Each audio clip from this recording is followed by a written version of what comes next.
옛적에 내가 이스라엘을 만나기를 광야에서 포도를 만남 같이 하였으며 너희 조상들을 보기를 무화과나무에서 처음 맺힌 첫 열매를 봄같이 하였거늘 그들이 바알볼에게 가서 부끄러운 우상에게 몸을 드림으로 저희가 사랑하는 우상같이 가증하여졌도다.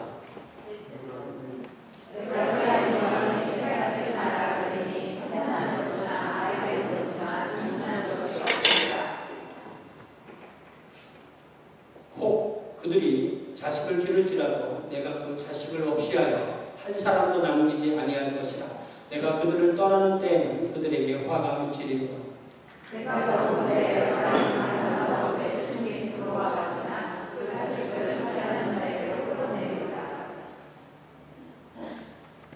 여호와여 그들에게 주소서. 무엇을 주시려할까? 알리지 못하는 태와 젖없는 유각을 주시옵소서.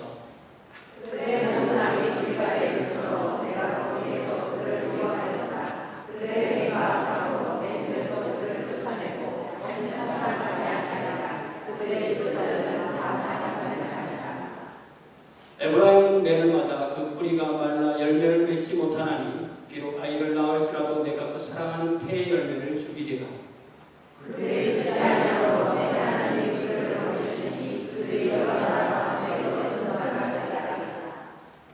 이스라엘은 열매 있는 무성한 포도나무라. 그 열매가 많을수록 재단을 많게 하며 그 땅이 번성할수록 주상을 아름답게 하고.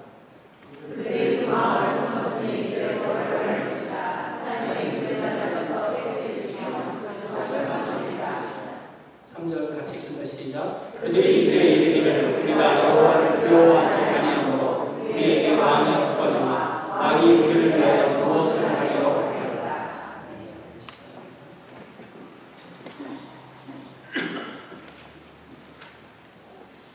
우리가 이 호세아를 보면서 하나님과 이스라엘의 관계는 너무 불행했어요.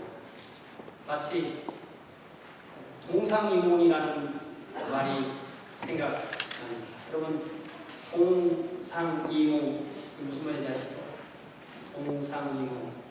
부부가 밤에 같은 침대에 잠이 들게 했는데 꾸는 꿈은 서로 다르다는 겁니다. 참 이게 끔찍하게 비참한 그런 이야기입니다. 그런데 이 동상이몽과 같은 것과 비슷한 제목의 내용이 영화를 있나 생각해보니까 영화가 생각이 하나 났더라고요. 무슨 영화가 생각이 났어요? 네, 우리 한성사 적과의 법칙, Sleeping with the Enemy라는 1991년 그 줄리아 로버츠의 영화인데요. 그 영화의 남편을 따돌렸다고 생각했는데 그 남편이 어느 날 돌아왔어요. 돌아온 것을 그 여자 주인공이 어떻게 하냐면 이 남편은 모든 것을 술 맞추는 사람이에요. 저도 술을 맞추긴 하지만 그 정도는 아닌데 어느 날 집에 와서 이 화장대를 화장실 화장대를 딱 열어봤는데 모든 화장품이 줄이 다 맞춰져 있는 거예요. 이 사람이 왔구나.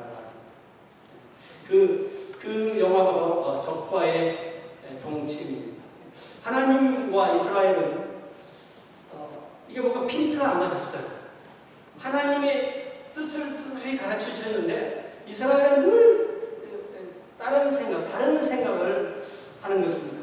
하나님이 이스라엘을 하나님의 왕국을 위한 제사장국가, 하나님이 온 세상의 사람들을 통하여서 하나님의 왕국을 세우기 위해서 하나님과 온 세상 사이의 제사장 국가로 이스라엘을 구하셨습니다. 그러니까 하나님께서 이스라엘을 부르신 이유는 온 세상을 구하기 위한 것이죠. 그런데 이스라엘은 하나님의 그러한 자신들을 부르셨다는 것을 알고 하나님을 믿기도 하지만 늘 그들의 문제는 뭐였냐면 하나님도 믿고 우상도 섬기는 것이었어요. 복을 준다면 그 대상이 하나님이든 우상이든 이스라엘은 상관하지 않았던 것입니다. 이건 정확하게 오늘날 우리에게도 같이 발생하는 문제일 수 있는데 그것이 바로 뭐냐면 우리의 주인이 누구이며 우리의 삶의 중심이 누구인가 하는 문제입니다. 만약에 우리의 삶의 주인이 우리 자신이고 우리가 중심이며 우리가 하나님을 선택한 것이라면 우리가 하나님을 선택했으니 우리가 또 다른 대상도 선택할 수 있다는 문제가 이루어지게 되는 것입니다. 이것이 바로 인간 중심의 종교, 기복 신앙의 맹점이고 함정입니다. 우리에게는 구약 성경이 있고 구약 성경을 읽어보면 이스라엘 백성들이 이렇게 실패했다는 이 선례가 있는 것을 볼 때 우리는 구약 성경을 볼 때마다 우리는 더 이상 이런 우상 숭배의 길, 하나님을 마음 아프게 하는 길, 기복 종교의 길을 가지 말라는 하나님의 강력하신 가르침을 우리가 얻어야만 하는 것입니다.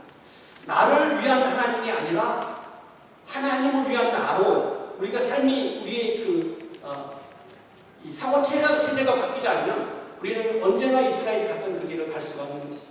오늘 우리가 찬양을 부를 때 나의 삶의 목적은 오직 예수님을 위한 것, 그렇게 찬양을 부르는데 그것이 진실로 저와 여러분의 간증이지 않으면 우리는 늘 이스라엘이 갔던 그 길을 밟을 수밖에 없게 되는 것입니다. 사람이 어릴수록 자기 중심적인 어린아이들 보면 참 행복하게도 어린아이들 보면 온 세상이 자기 중심으로 흘러가는 줄 압니다. 우리 애들도 그때 4살, 5살, 5살 했을 때는 월마트 가면은 크레딧 카드 있으니까 이 물건 다 사라고. 하늘에 그랬었어요. 분명히 그랬었어요. 크레딧 카드 있는 거 다 사지. 세상이 자기 중심인 줄 아는 게 어린 사람들의 특징입니다. 나쁘고 좋고의 기준이 자기에게 있는 것입니다. 나 중심인 것. 그런 사람을 우리는 어리다고 합니다. 나이가 혹시 많이 먹고 신앙의 연주가 길더라도 자기 중심으로 하나님을 대한다면 결코 성숙한 사람이 아니고 결국 어린 시절에 머물러 있을 수밖에 없는 것입니다. 그런데 우리가 성경을 펴보면 창세기부터 계시록까지 이게 인간이 쓴 것이 아니라는 것이 철저하게 드러나는 것이 놀라운게도 성경은 정말 놀라운게도 성경은 하나님 중심입니다. 절망을 느낄 정도로 이 하나님만 대로잖아. 이 모든 게 하나님 뜻대로잖아. 하나님 중심주의. 이거 철저합니다, 성경은. 심지어 하나님께서 우리에게 필요한 복을 주실 때도 하나님은 하나님을 위하여 위에 있고 마치 자녀를 기르는 것이 그들의 삶이기도 하지만 부모의 삶인 것처럼 하나님께서는 하나님을 위하여 그 복을 우리에게 주시는 것입니다. 그렇기 때문에 뭐 기도를 많이 해서 어떤 사람이 영역이 춤춤해서 어떤 사람이 대단한 사람에서 우리가 더 대단한 사람이기 때문에 내가 더 많은 복을 받을 수 있고 내가 너희들에게 그 복을 나눠줄 수 있는 것처럼 그렇게 말하는 사람들은 사실은 거짓 종교에 머무를 가능성이 큽니다. 우리가 주간에 단 100불밖에 벌지 못하고 우리의 삶이 시한부위생으로 얼마 남지 않았다 할지라도 철저하게 우리 삶은 하나님 중심으로 살아야 하는 것입니다. 그렇지 않다면 우리는 이스라엘이 걸어간 그 잘못된 길을 다시 갈 수밖에 없었습니다. 그들이 그렇게 하였으니 우리도 그렇게 할 수밖에 없다 한다면 그것은 핑계에 지나지 않습니다. 그들이 그렇게 했기 때문에 우리는 그렇게 해서는 안 된다고 결단하면서 하나님 중심으로 살 수 있는 저와 여러분 되시기를 주님의 이름으로 축원합니다. 오늘 우리가 이 읽은 말씀을 열매라는 제목으로 함께 나누기를 원합니다. 여기 10절에 보니까 하나님은 호세아를 통하여서 당신께서 이스라엘 조상들을 처음 만났을 때를 회상시켜 주십니다. 내가 이스라엘을 처음 만났을 때를 예를 들자면 내가 광야길을 걸어가고 있을 때 어떤 포도나무에 포도가 참 주렁 물려서 익은 것처럼 그렇게 반가웠던 것처럼 너희들의 조상을 만났단다. 아니면 내가 그곳에서 처음 익은 그 무화과 나무가 처음 익어서 탐스럽게 맺혔던 것처럼 그렇게 너희들을 만났단다. 이렇게 말씀해 주십니다. 여러분 요즘 포도 좀 드셔보셨어요? 저만 많이 사다가 저 혼자 먹어서 여러분들 못 드셨겠지만 포도가 나왔습니다. 한국에 나오는 포도는 캠벨이고 여기 나오는 포도는 홍포도인데 비슷해요. 제가 이 포도를 먹을 때마다 저는 어릴 때부터 포도를 먹고 자랐기 때문에 포도를 먹을 때마다 하나님 참 세상에 이렇게 맛있는 과일을 만들어 주시다니. 이게 예를 들어 한 배가를 먹으면 배가 내내 이렇게 감탄하면 먹는 그렇게 포도를 좋아합니다. 근데 무화과도 또 맛있어요. 무화과도 잘 제때 딱 나오는 무화과는 정말 맛있는데 이 무화과가요 먼저 늦봄에 한 번 열리고 그 다음에 늦여름에 또 한 번 열려요. 두 번째 열리는 무화과는 별로 맛이 좋지 않습니다. 이집트에서 이스라엘을 400년 동안 종노리를 하면서 그들이 하나님께서 홍해의 기적을 일으키셔서 그들을 구원하셨을 때 하나님께서 이스라엘을 보신 모습이 바로 마치 그런 탐스러운 포도나무나 아니면 무화과 나무 열매에 같았다고 그렇게 말씀하셨습니다. 그런데 20절 뒷부분에 보니까 이 이스라엘은 벌써 그 광야 생활 40년이 끝나가는 그 마당에서 모압 여인들과 시딤이라는 곳에서 있을 때, 시딤이라는 곳에 머무를 때 모압 사람들이 그 인도한 그 바알 종교의 그 축제에 참여해서 이스라엘 남자들이 이 모압 여인들과 해롭을 하는 그러한 일을 하면서 너희들이 조상이 이 바알볼에 있을 때 그 동네 이름이 날 때 바알볼이 됐거든요.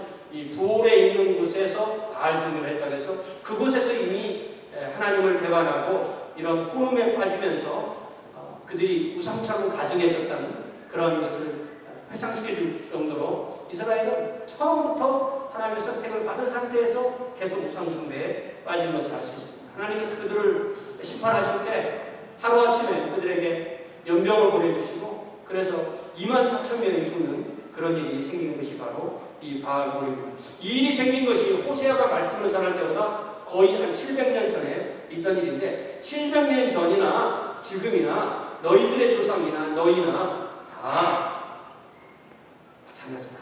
바알볼의 얘기를 하신다는 것은 그들을 그렇게 심판하셨듯이 너희도 그렇게 가증해졌기 때문에 너희들도 심판하겠다고 그렇게 말씀하시는 것입니다. 이스라엘이 하나님을 섬기고 우상에게 이렇게 자기 몸을 드리는 것은 옛날 700년 전이나 지금이나 똑같다고 그렇게 말씀하시는 것입니다. 사랑하는 성도 여러분, 우리가 하나님을 사랑하면 하나님을 닮아갑니다. 우리 신앙의 핵심은 이겁니다. 우리가 예수님을 사랑하면 예수님을 닮아간다는 것입니다. 우리가 우상을 사랑하면 우상을 닮아가는 것입니다. 이스라엘이 하나님을 사랑하면 하나님을 닮아가고 이스라엘이 바알볼을 사랑하면 바알볼을 닮아갑니다. 사악한 우상을 사랑하면 결국 그 사악한 우상을 닮아간다는 것입니다. 우리는 그 사랑하는 대상을 닮아가게 되어 있기 때문입니다. 사랑하는 성도 여러분, 예수님을 사랑하세요. 예수님을 사랑하시면 여러분 안에서 예수님을 닮은 모습이 나오게 되어 있다는 것입니다. 이것이 바로 우리가 주님을 믿는 믿음입니다. 우리가 무엇을 사랑하든지 그 사랑하는 것을 닮아간다는 것은 이처럼 서로 사랑하는 것 사이에 그 상대가 인격이라는 상호 닮아가게 되어 있고 영향을 끼치게 되어 있다는 것입니다. 그러므로 우리 하늘에 계신 우리 아버지 온전하심처럼 성부 하나님을 사랑하는 성부 하나님의 온전하심을 닮아가게 되어 있습니다. 성자 하나님, 사랑의 예수님, 우리가 그 예수님 우리 마음으로 믿으면 우리 마음에 있는 그 믿음이 우리에게 사랑으로 성화되어서 그 사랑을 나타낼 수 있는 성자 하나님 예수 그리스도의 사랑의 성품을 닮아가게 되는 것입니다. 물론 우리가 제목이 열매이지만 우리가 궁극적으로 되고 싶은 우리의 인격이 바로 성령의 열매를 맺는 인격이 아닙니까? 이렇게 하나님께서는 저와 여러분을 통하여서 하나님의 열매를 바라시고 기대하시는 것입니다. 그러나 11절에 보니까 에브라임, 즉 이스라엘 그 영광이 다 새처럼 날아가 버리고 이게 남은 것이 없다는 것입니다. 사람으로 예를 들자면 자녀를 가지거나 기를 쏟게 되는 것이고 과일나무나 곡식이나 채소로 말하면 수확이 없다는 것입니다.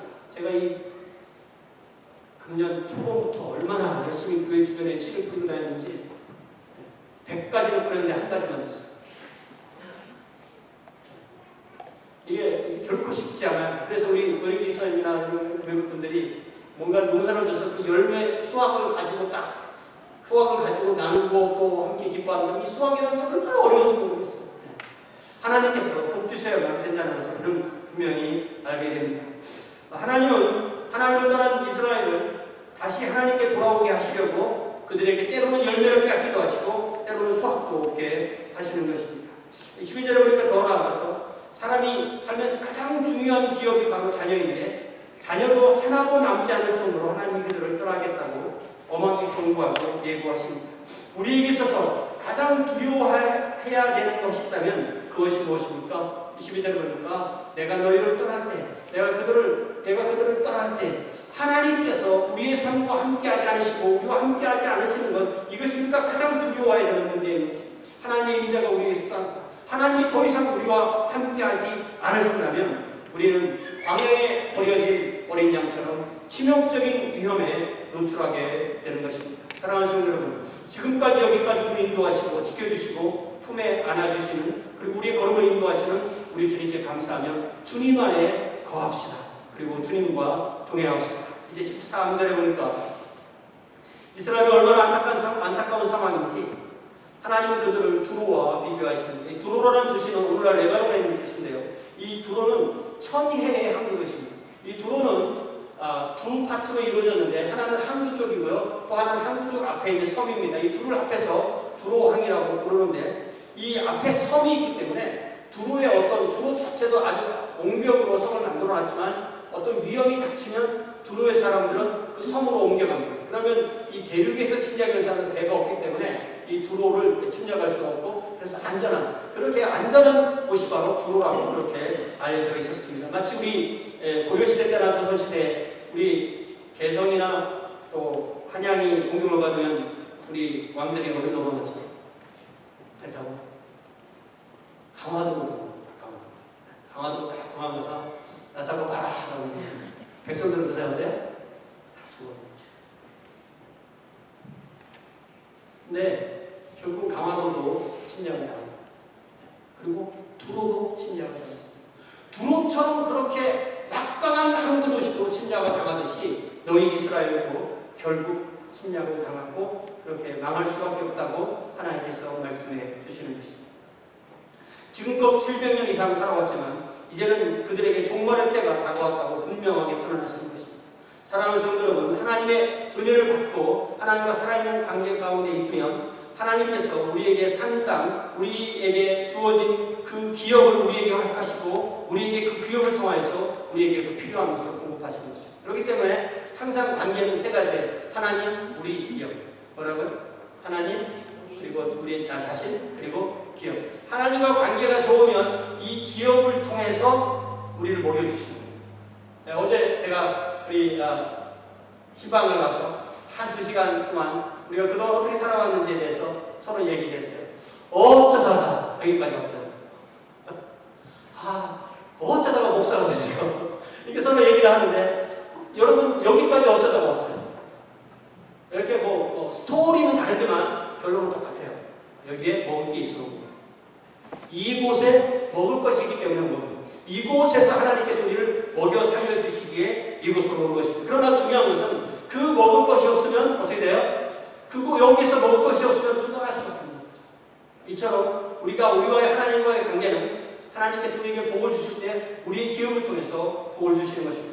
성경은 철저하게 우리와 하나님과 관계가 하나님 중심으로 옳게 될 때 하나님 우리의 필요한 것을 채워주시고 우리를 공급하셔서 우리를 먹여주시고 우리를 살려주신다고 말씀하십니다. 그러므로 우리가 먹을 것에 대해서 신경 쓸 때마다 하나님과 관계를 먼저 신경 쓰고 그 중심으로 사는 것이 바로 우리가 하나님 앞에 바로 사는 것이라는 사실을 염두에 두어야겠습니다. 그런데 14절에 보니까 호세아는 하나님의 마음을 듣고 뭐라고 기도하냐면 그들에게 아무것도 주지 말고 자녀든 열매이든 수확이든 곱게 해달라고 기도합니다. 그래야만 그들이 다시 하나님께 돌아와서 기도할 수 있기 때문입니다. 우리는 이런 상황까지 가지 않도록 늘 하나님과 살아있고 정상적인 관계에 있도록 우리 자신을 돌아봅시다. 이제 15절에 보니까 하나님께서는 그들의 모든 악이 길갈에 있다고 말씀하십니다. 이게 무슨 얘기냐면 이스라엘 중에서 이 길갈에서 가장 큰 우상숭배 제사가 이루어지고 있었기 때문에 하나님께서 그들에게 길갈을 말씀하시면서 그들이 우상에게 더 달려가면 갈수록 하나님은 그들을 더 미워하고 그 있던 사랑도 이제는 없어지게 된다고 말씀하시는 것입니다. 하나님께서는 이스라엘의 지도자부터 백성 하나에 이르기까지 머리부터 모든 지체까지 다 타락했다고 말씀하십니다. 결국 하나님은 하나님의 집에서조차 그들을 쫓아내겠다고 선언하십니다. 그 말씀은 무슨 뜻이에요? 이스라엘이 더 이상 하나님의 왕국 백성이 아니고 하나님의 가정의 자녀가 아니라는 거죠.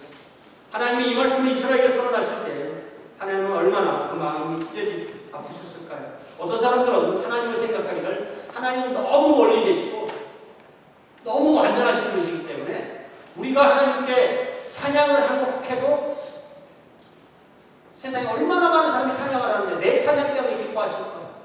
또 내가 살고 나쁜 짓을 해도 세상에 사람이 그렇게 많은데 나 때문에 하나님께서 가슴 아파하실까? 그러니까 내가 어떻게 살든 하나님과는 관계가 없다. 이렇게 주장하는 사람들이 있어요. 그렇게 주장하는 것을 이신론이라고 하는데, 신학에서 이신론이라고 하는데 그렇지 않습니다. 하나님은요, 하나님 저와 여러분과 어떤 관계를 맺으시냐면 하나님이 상대하는 사람이 오직 나인 것처럼, 나 하나뿐인 것처럼, 마치 부모가 자녀를 상대해서 그렇게 사랑하고 그렇게 때로는 기뻐하시고 때로는 슬퍼하듯이 그렇게 저와 여러분을 각자 한 사람 한 사람 대하는 것을 믿으시기 바랍니다. 그러므로 한 번의 사랑으로 행복해 하시고 한 번의 죄악으로 가슴 아파하시는 것입니다. 그런데 이스라엘은 그 전체가 머리부터 지체까지 총체적으로 우상에 빠지고 하나님의 미움을 사고 결국 하나님의 사랑을 떠나게 하였던 것입니다.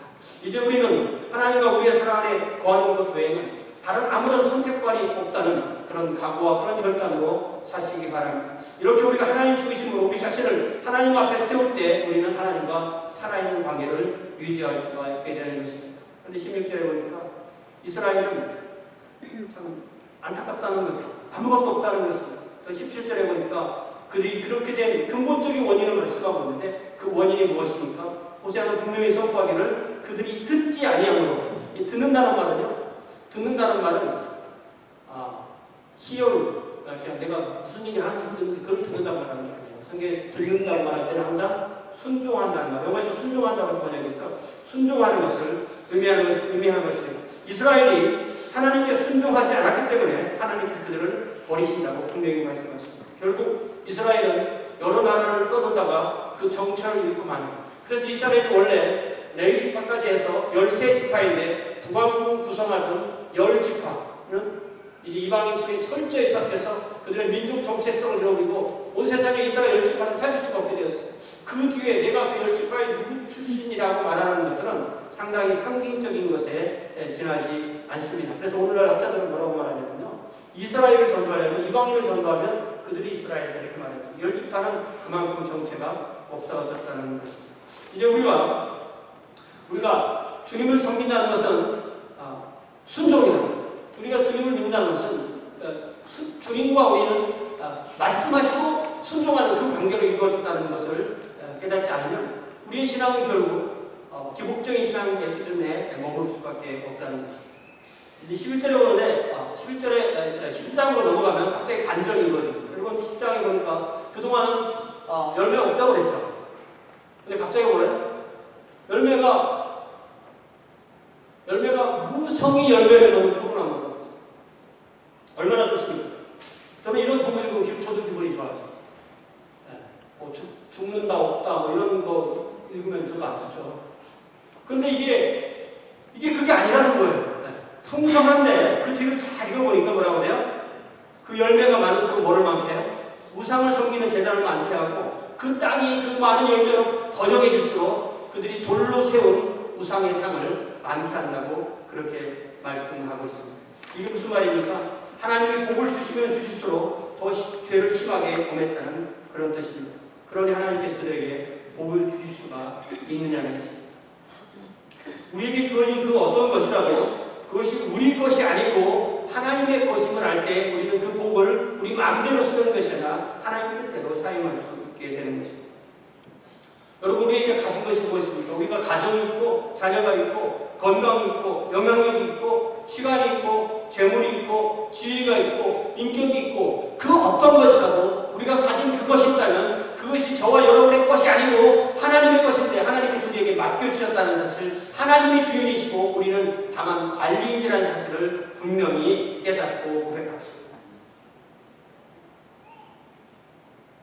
그것을 우리의 것이라고 착각하면, 우리 마음대로 사용할 수 있다고 착각하면 우리는 결국 그것으로 죄를 짓는 곳에 사용할 가능성이 많다는 것입니다.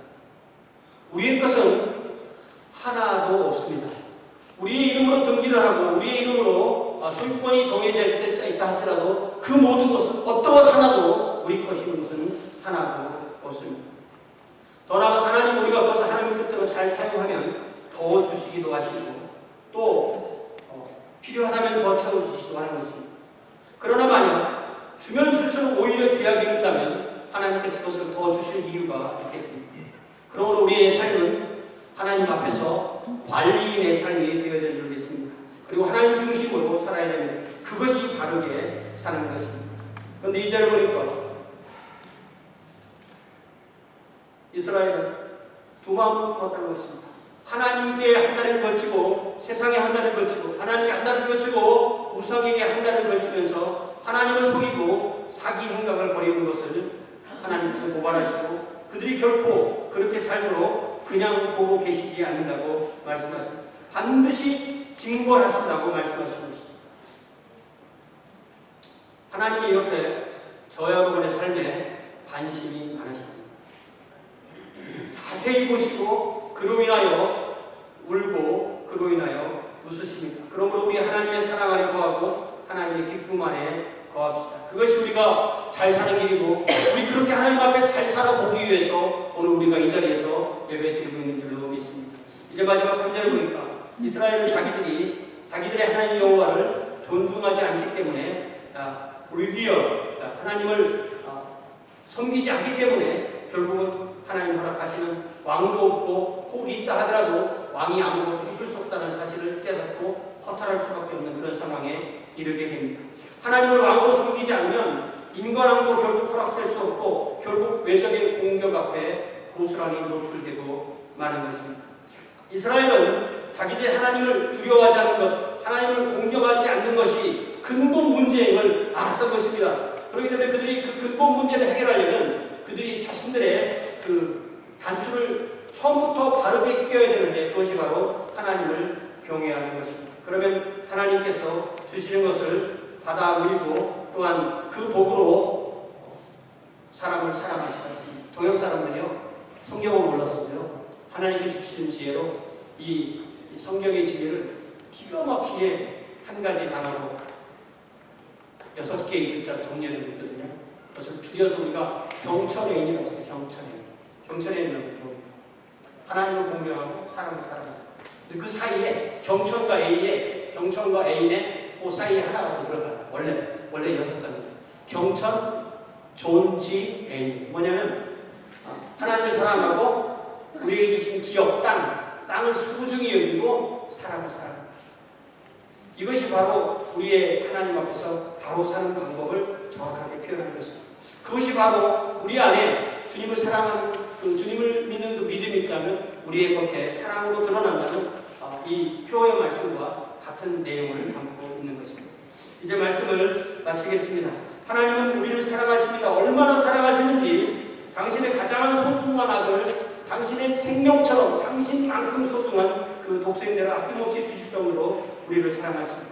우리를 그처럼 사랑하시기에 하나님은 그 나머지도 우리가 필요하다면 그 모든 것을 우리에게 허락하십니다. 그러나 우리가 그것을 받아 누리지 못하는 그 첫 번째 이유는 가장 중요한 이유는 우리의 가장 중심이 가장 우선권이 하나님께 가 있지 못하기 때문입니다. 우리가 그 첫 번째 단추를 바르게 찾아 끼우는 것 그것이 바로 하나님을 사랑하는 것입니다. 하나님을 공경하는 것입니다. 하나님을 예배하는 것입니다. 하나님을 공경하고 하나님을 예배하는 것입니다. 우리의 삶이 우선이 됐을 때 내가 하나님을 위하여 산다고 그렇게 우리의 삶을 정리해 왔을 때 그 나머지 모든 것을 우리에게 자연스럽게 하나님께서 주시는 것이고 또한 그렇게 진행되게 되는 것입니다.